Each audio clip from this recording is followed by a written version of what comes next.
देवी की नहीं देला तो बता। अधिक जन्म माता तक कैसे देगा? ऐसे हाँ तो कैसे तू तो कहता दे देना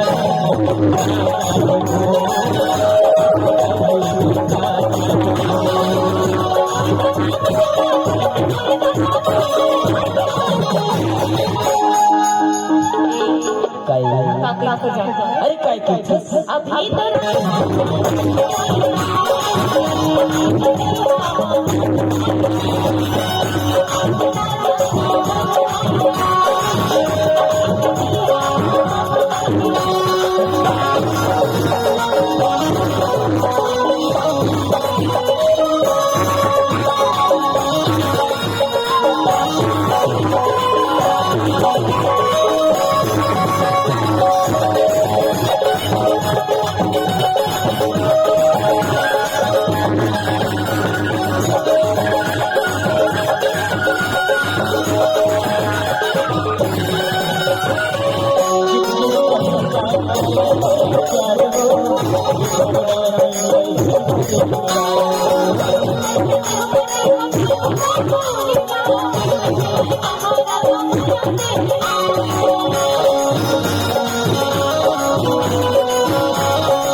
अरे काय काय तैयार के जन्म मांगे ना तो मैं कैसे दूंगा?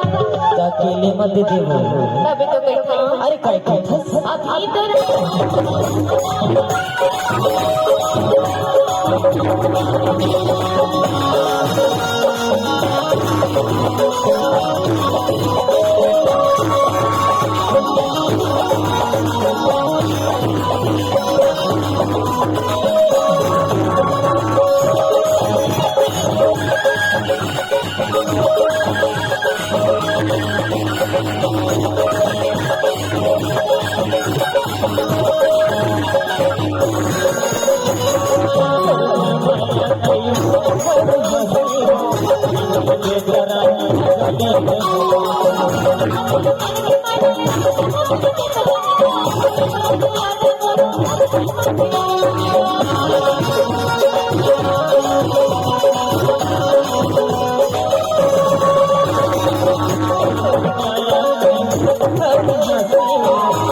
अभी तो तेरे सिद्धि तो कही नजरे उठाओ नजरे